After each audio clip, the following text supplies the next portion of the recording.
இன்னும் சற்று நேரத்தில் உனக்கு பெரும் மகிழ்ச்சி காத்திருக்கிறது. இது உன் அன்னையான என்னுடைய சத்திய வாக்கு. இருட்டும் வெளிச்சமும் பாதிக்கு பாதி என்று இரவும் பகலும் காட்டும் அனுபவ பாடத்தை கொஞ்சமாக நீ உணர்ந்து பார். சிறகிருந்தாலும் பறக்க மனமிருந்தாலே வானத்தில் வாழ்க்கை சாத்தியமாகும். ஊர்ந்து செல்லும் புழு கூட உயிரை பறப்பதற்கு எண்ணங்களே ஏக்கமாகிறது. எதிர்மறை எண்ணங்களை இன்றே தொலைத்துவிட்டு நேர்மறை எண்ணங்களை உள்ளத்தில் விதைத்துப்பார். அனுபவம் சிலருக்கு மகிழ்ச்சியை தரும், சிலருக்கு வலிகளை தரும். மகிழ்ச்சியான அனுபவத்தை மனதில் வை. வலிகள் நிறைந்த அனுபவத்தை நீ வாழ்வில் முன்னேறும் ஏணிப்படிகளாக வை. எத்தனை வலிகள் வந்தாலும் ஏதாவது ஒரு வழி உண்டு. தட்டிய கதவுகள்தான் திறக்கப்படும். சிந்தனை முழுக்க வலியின் மேல் வைக்காமல் வலிகளின் மேல் செலுத்து. விழிகளை மூடாது ஓயாது போராடிக்கொண்டே இரு. வலிகள் என்று வாடி நின்றால் நம் வாழ்வில் வசந்தம் வராது. முடியாது என்று மூளையில் முடங்கி கிடந்தால் உன் பொழுதுகள் விடியாது. முடியும் என்று முயற்சித்தால் மட்டுமே உன் முழு நாளும் முன்னேற்றம் அடைய முடியும். தோல்வியை கண்டு துவண்டு நின்றால் தோன்றாது உன் வாழ்வில் விடியல்கள். தொடர் தோல்விகளை தவிடு பொடியாக்கி தொலைதூர நோக்கோடு சிந்தித்து தொட்ட காரியத்தை தொடர்ந்து சென்றால் வெற்றி நிச்சயம் குழந்தையே. நரம்பற்ற நாக்கின் வரம்பற்ற பேச்சானது இரும்பான இதயத்தையும் சிதைத்துவிடும் துரும்பாக. பேசும் வார்த்தைகளில் கவனமாயிருந்தால் செல்லும் பாதையில் இன்னல்கள் குறையும். பார்க்க தெரிந்தால் பாதை தெரியும். பார்த்து நடந்தால் பயணம் தொடரும். பயணம் தொடர்ந்தால் கதவு திறக்கும். கதவு திறந்தால் உனக்கான காட்சி கிடைக்கும். காட்சி கிடைத்தால் கவலை தீரும். மனதில் உள்ள சங்கடங்களை மறைத்துக்கொண்டு எத்தனை நாட்களுக்குத்தான் வாழ்வது? உன் மனதிலிருந்து நிம்மதியை நீ எப்போதோ இழந்துவிட்டாய். அமைதி வெறும் வார்த்தைகளில் இருக்கிறதே தவிர மனதில் இல்லையே. வெளியே சொன்னால் கௌரவம் போய்விடும் என நினைத்து மனதில் பூட்டிய விஷயங்கள் இன்று உன் உடலையும் சேர்த்து பாதிக்கும் நிலைக்கு உன்னை தள்ளி இருக்கிறது. எதையோ இழந்துவிட்டது போன்ற பரிதவிப்பிலேயே ஒவ்வொரு நாளையும் ஒரு யுகமாக நீ நகர்த்து வருகிறாய். மெல்ல மெல்ல நீ தளர்ந்து விட்டாய் குழந்தையே. என்னை புரிந்து கொண்டு தேற்றுவார் யாரும் இல்லை என்று மனதில் தவிக்கின்றாய். உன்னை தேற்றுவதற்காகவும் உனக்கு உதவிகள் செய்வதற்காகவும் இதோ நான் உன்னோடு வருகின்றேன். எதிலும் அவசரமோ பதட்டமோ கொள்ளாதே, அது பாழ்பட்டுவிடும். நிதானமான அணுகுமுறையே நடக்க வேண்டியதை கிடைக்க வேண்டியதை உனக்கு கிடைக்கச் செய்யும். காலம் மாறும், காட்சிகள் மாறும், வாழ்வும் மாறும். உன்னோடு உன் அன்னையான நான் இருக்கிறேனே. என்னை நம்பி சரணடைந்தவர்கள் யாராக இருந்தாலும் அவர்களை நான் காப்பாற்றுவேன் என்று வாக்குறுதி கொடுத்திருப்பதால் எனது வார்த்தையை காப்பாற்ற நான் பாடுபடுவேன். உன் துக்க நாட்கள் முடிந்து போயின. இனி நிம்மதி உன்னை நிரந்தரமாக ஆட்கொள்ளப் போகிறது. எதையும் சுலபமாக எடுத்துக்கொண்டு நடக்கப் போகிற நிலைக்கு நீ வரத்தான் போகிறாய். உனக்கு நிம்மதியும் சாந்தியும் கிடைக்கும் என் குழந்தையே.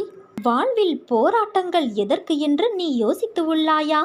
அப்படி நீ யோசிக்கும்போது உன் மனமும் புத்தியும் என்ன சொல்கிறது என்று உணர்ந்துள்ளாயா? அம்மா, என் வாழ்வில் போராட்டங்களை தாண்டி வரவே எனக்கு திக்குமுக்காய் இருக்கிறது. இதில் அந்த போராட்டங்களின் காரணத்தை எப்படி உணர்வது? அதற்கு என் கவனம் எப்படி செல்லும்? கழுத்து வரை பிரச்சனை இருக்கும்போது என்றுதானே நீ கூறுகிறாய். நீ ஒன்று கேள்விப்பட்டுள்ளாயா குழந்தையே? ஆரம்பம் எதுவோ முடிவும் அங்கேதான் அமைந்து இருக்கும். ஒரு நூலின் ஆரம்பத்தை நீ தொடங்கலாம், ஆனால் முடிவு உன் செயலுக்கான தேவை எவ்வளவு என்று இருக்கிறதோ அந்த அளவு நீளும். அதை நீ யூகிக்க முடியாது. உன் செயல்கள்தான் அதன் அளவை தீர்மானிக்க முடியும். புரியவில்லையா? உன் போராட்டங்களுக்கான தீர்வு உன்னிடத்தில்தான் இருக்கிறது. ஆரம்பித்த உன்னிடத்தில்தானே அதன் முடிவும் இருக்கும். புத்தியும் மனமும் மாயையால் இழுக்கப்படும்போது உன் ஆத்மா வலியை எதிர்கொள்கிறது. அதன் வெளிப்பாடுதான் உன் மனம் கொண்ட இறுக்கம். அந்த ஆத்மா உன் அன்னையால் கவனிக்கப்படுகிறது. அதனால் எதற்கும் நீ அழாதே. முதலில் அது உன்னை சீண்டி பார்க்கும். பிறகு உன்னுள் அதன் ரூபத்தை பதிக்க மேற்கொள்ளும் போதுதான் நீ உணர்வின் மனவழியால் நசுக்கப்படுகிறாய். புத்தியும் மனமும் போராடும் தருணம் மிக துன்பமான வழிதான். ஆனால் அதை உனக்கு தர காரணம் உன் புலன்களை கட்டுப்படுத்தி உன் ஆன்மாவுக்கு விடுதலையளித்து என்னுள் என் பிள்ளையாய் உன்னை சங்கமிக்கத்தான். அந்த நூலின் நுனி முடிவு அளவு உன் அன்னையான என் கையில் சூழ்ந்துள்ளதால் நீ சீக்கிரம் அதிலிருந்து வெளியில் வருவாய். அதனால் நீ எதற்குமே பயப்படாதே, கலங்காதே. உன்னில் நிச்சயம் வெற்றி என்ற தீபத்தை உன் அன்னையான நான் ஏற்றுவேன். நீ எடுக்கும் முடிவுதான் நீ யார் என்பதை தீர்மானிக்கும். அதுவே உன் வாழ்க்கையையும் தீர்மானிக்கும். மனம் திருப்தியே அடையவில்லை என்றால் உன்னால் வெற்றி பெற முடியாது. முதலில் நான் நன்றாக இருக்கிறேன் என்று உனக்குள் நீ சொல்லிக்கொள். அப்பொழுதுதான் நீ செய்யும் செயல்களில் உன்னால் கவனம் செலுத்த முடியும். உனக்கு இப்பொழுது இருக்கும் மனக்குழப்பத்திலிருந்தும் வெளியே வர முடியும். எந்த செயலிலும் முழு கவனம் செலுத்தும் போது மட்டுமே அதிலுள்ள நிறைக்குறையை புரிந்து கொள்ள முடியும். உன் எண்ணங்களை பொறுத்தே இந்த உலகத்தின் மீதான உன் பார்வை இருக்கும் என் குழந்தையே. சிலரின் வாழ்க்கை இந்த உலகத்தில் எப்படி வாழ வேண்டும் என்று கற்றுத்தருகிறது. சிலரின் வாழ்க்கை இந்த உலகத்தில் எப்படி வாழக்கூடாது என்று கற்றுத்தருகிறது. கோபங்களை குறைத்தும் சந்தோஷங்களை அதிகரித்தும் காட்டும் முகங்களை தொலைக்காமல் நிரந்தரமாக தக்க வைத்துக்கொள். வாழ்வது எல்லாம் வாழ்க்கை அல்ல. அன்போடு பேசி, பண்போடு பழகி, நேர்மையோடு நடந்து, உண்மையோடு உழைத்து வாழ்வதுதான் வாழ்க்கை. நிம்மதியான தூக்கமின்றி உடல் சோர்வு மனசோர்வால் தவித்து என்னிடம் முறையிடும் என் பிள்ளையே, நான் உனக்கு தேவையான சக்தி தருகிறேன். ஜோதி வடிவில் வந்து உன் மனசோர்வு நீக்கி உற்சாகம் தருவேன். நீ களைப்பாக இருக்கிறாய். மந்திர ஜப தியானம் தொடர்ந்து செய். நான் உன்னை விட்டுவிடவில்லை என்பதை நீ அடிக்கடி உணரத்தான் செய்கின்றாய்.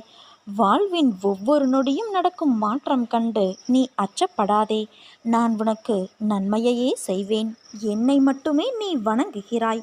அப்படியிருந்தும் இந்த கஷ்டங்கள் தொடர்வது ஏன்? இதை நிவர்த்தி செய்வது எப்படி? இந்த கஷ்டங்கள் வருவதற்கு காரணம் என்னுடைய அனுக்கிரகம்தான். தனது மகன் நன்றாக இருக்க வேண்டும் என்பதற்காக தந்தையார் கண்டிப்பதைப் போல, தனது மாணவன் கல்வியில் தேர்ச்சியடைய வேண்டும் என்பதற்காக கடுமையான தேர்வுகளை வைக்கும் ஆசிரியரைப் போல, தனது உண்மையான பக்தனை எப்பொழுதும் இறைவன் சோதனைக்கு உள்ளாக்குவான். ஒரு முறைதான் சோதனை வந்துவிட்டதே, மீண்டும் ஏன் சோதனை என எண்ண தோன்றும். நான் தீவிர பக்தன், எப்பொழுதும் அவரது நாமத்தை இடைவிடாமல் தியானம் செய்கிறேன் என்ற கர்வம் எந்த சூழலிலும் உன்னிடம் வந்துவிடக்கூடாது என்பதில் கடவுள் கவனமாக இருப்பார். அதனால்தான் சோதனைகளை அடிக்கடி தந்து தன் பக்தனின் பக்தியை ஒரே மாதிரியாக இருக்குமாறு நான் பார்த்து கொள்வேன். மனதில் எண்ணற்ற சந்தேக அலைகள் தோன்றி நிம்மதியை குலைக்கும். எதற்காக இந்த அன்னை தன் பக்தராக்க வேண்டும் என்னை என்று அங்கலாய்க்கும். இருப்பதை விட செத்துப்போவது நலம் என நினைக்க தோன்றும். இத்தகைய நேரங்களில் மன தைரியத்தோடு உறுதியாக அன்னையை தொழுது கொள்ள வேண்டும். என் நாமத்தை இடைவிடாமல் ஜபித்து சங்கடத்தை தைரியமாக எதிர்கொள்ள வேண்டும். இப்படித்தான் நீ இத்தனை ஆண்டுகளையும் நகர்த்தி வந்து இருப்பாய். அதை தொடர்ந்து செய். அச்சம் உயிரை குடிக்கும். அஞ்சாமை உயிர் பிழைக்க உபாயத்தை தேடும். இதனால் நாம் ஜெயித்து விடுவோம். நான் நானாக இருக்கப் போகிறேன் என்று உன் மனதை சோதனையை எதிர்கொள்ள தயாராக மாற்று. இதுதான் முதல் படி. என் கடவுளான அன்னை யாரைப் போலவும் நடித்தவரல்ல. அவர் தனக்கென ஒரு வழியை உருவாக்கி கொண்டு அவராக இருந்து நடைமுறைப்படுத்தி ஜெயித்தவர். அவர் என்னோடு இருக்கிறார். நான் பிறர் நடுவே தனித்தன்மையோடு இருக்கிறேன். நான் இதுவரை பெற்றது தோல்வியல்ல, அனுபவம் என்று நீ நினைத்துக்கொள். நான் இதுவரை அனுபவித்தது கஷ்டமல்ல, சோதனை. இதில் நான் ஜெயிப்பேன். நான் தோற்க பிறந்தவன் அல்ல, ஜெயிக்க பிறந்தவன் என்று கூறு. இவ்வாறு நீ கூறும்போது உன் மனதில் ஒரு தன்னம்பிக்கை, தைரியமாகியவை உன் மனதிற்குள் தோன்றுவதை நீ உணர்ந்து கொள்வாய். உன்னுடைய ஆன்ம சக்தி உயர்ந்து வருவதை உன்னால் பார்க்க முடியும். நான் தோற்று களைத்து போக சாதாரண உடம்பல்ல, தோல்வியோ அழிவோ அறியாத ஆன்மா என்று உன் மனம் உனக்குச் சொல்லும். நீ நம்பிக்கையோடு இரு, நல்லதே நடக்கும். இது உன் வெற்றிலை வராகி என்னும் இந்த வெற்றி வராகியின் சத்திய வாக்கு.